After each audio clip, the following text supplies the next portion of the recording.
હવે આ રાસાયણિક પ્રક્રિયાઓને આપણે કઈ રીતે લખી શકીએ? તો કે રાસાયણિક સમીકરણની મદદથી. તો કોઈ પણ રાસાયણિક સમીકરણ લખવું હોય તો એનું એક ફોર્મેટ હોય કે આ પ્રમાણે એને લખાય. જેમ કે આપણે મેગી બનાવવી હોય તો એનું એક પદ્ધતિ હોય ને કે ભાઈ આ પ્રમાણે મેગી બને. બસ એવી રીતે રાસાયણિક સમીકરણ છે તો એને કેવી રીતે લખાય? તો કે એની વચ્ચે આવે એક તીર, એક ડાબી બાજુ અને બીજી આવશે જમણી બાજુ.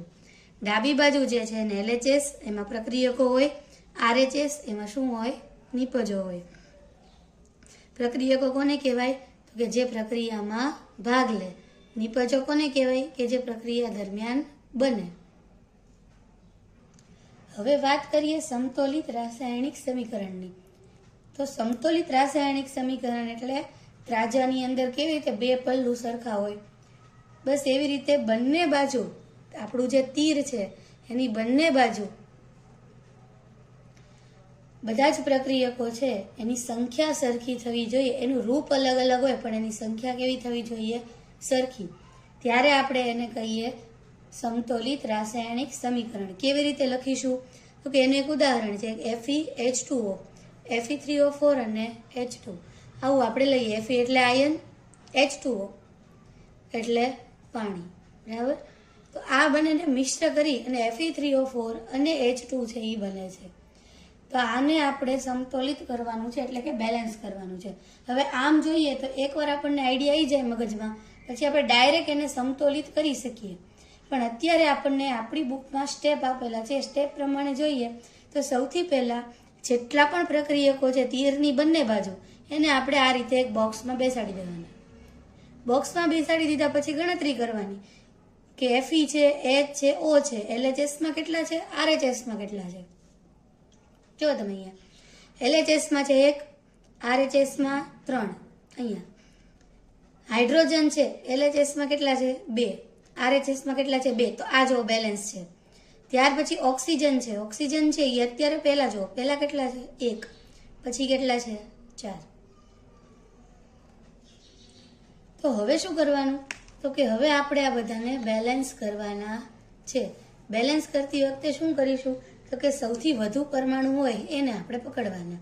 સૌથી વધુ કોણ છે? અહીંયા ઓક્સિજન.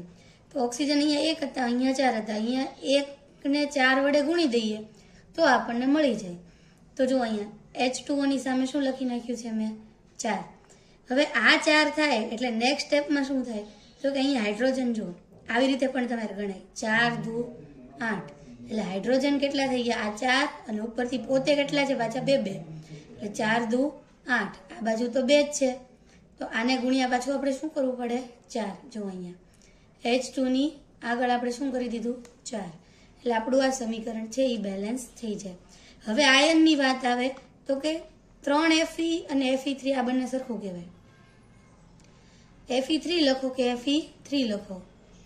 અહીંયા જો હાઇડ્રોજનને ગણવા હોય તો ખાલી 2 ન ગણાય કે ખાલી 4 ન ગણાય? કેવી રીતે ગણાય? 4 દુ 8. સ્ટેપ 5 માં શું કરવાનું? તો કે આયનનો વારો લઈ લેવાનો. Fe એટલે આયન, આયનનો વારો લઈ લઈએ. અહીંયા 3 છે એટલે અહીંયા 3 વડે ગુણી દઈએ એટલે બધું બેલેન્સ છે થઈ જાય. હવે આપણે ફરીથી એને LHS અને RHS છે એની લખવાની થાય. ફરીથી LHS RHS લખીએ. Fe H અને જો તમે બધું બેલેન્સ છે થઈ ગયું આ સમીકરણ પ્રમાણે. પણ હજુ સુધી એની ભૌતિક સંજ્ઞા આવી નથી. તો હવે એની ભૌતિક સંજ્ઞા એટલે શું? તો કે પદાર્થ છે એ 3 અવસ્થામાં હોય. ઘન હોય, પ્રવાહી હોય અને વાયુ હોય. ઘન અવસ્થામાં હોય ત્યારે આપણે S કહીએ, પ્રવાહી અવસ્થામાં L, વાયુ અવસ્થામાં G અને જલીય અવસ્થામાં એટલે કે પાણીની અંદર ઓગાળેલો હોય તો એને એક્વિયસ એટલે કે એક્યુ લખીએ. આ રીતે જે પણ હોય એની પ્રમાણે સંજ્ઞા S, L, S, G આ રીતે આપણે એની અંદર લખી શકીએ. હવે આ સમીકરણ છે એ ભૌતિક સંજ્ઞાઓથી પણ પૂરું થશે નહીં. અમુક પ્રકારે તમે જ્યારે જોઈ શકો કે અમુક કન્ડિશન હોય કે અમુક વસ્તુ છે એ આવી કન્ડિશનમાં આ પ્રક્રિયાઓ છે એ થતી હોય. તો એ બધી કન્ડિશન એટલે કે કોઈ પણ રાસાયણિક પ્રક્રિયાને થવા માટે ચોક્કસ તાપમાન, ચોક્કસ દબાણ, એ ચોક્કસ કન્ડિશન છે એ જરૂર પડે. તો એ આપણે કઈ જગ્યાએ લખવાની? તો કે અહીંયા લખવાની 340 વાતાવરણ. બરાબર? આ એક પ્રક્રિયા આપી છે આપણને, તેમાં કન્ડિશન શું છે? તો કે 340 વાતાવરણ. વાતાવરણ એ શેનો એકમ છે? દબાણનો. આટલું દબાણ છે એને આપવું પડે. ત્યાર પછી એક બીજી પ્રક્રિયા આપેલી છે અહીંયા.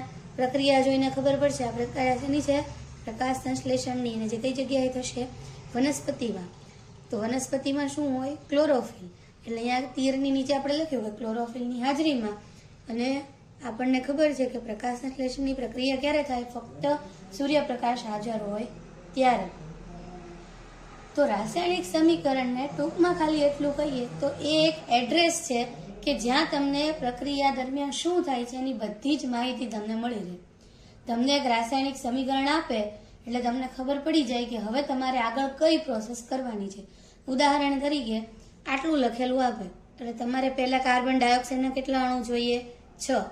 એક્વિયસ છે, જલીય સ્વરૂપે છે એટલે પાણીમાં ઓગાળવો પડે. ત્યાર પછી પાણીના કેટલા અણુ જોઈએ? 12. સૂર્યપ્રકાશ જોઈશે, ક્લોરોફિલ જોઈશે, અને બનશે શું? તમારે લેવાનું છે શું એમાંથી? તો ગ્લુકોઝ, ઓક્સિજન અને પાણી. કયા કયા ફોર્મમાં બનશે એ પણ તમને મળી જાય. તો આખી પ્રક્રિયાનું પ્રોપર એડ્રેસ આપણને આપે એ આપે આપણને રાસાયણિક સમીકરણ.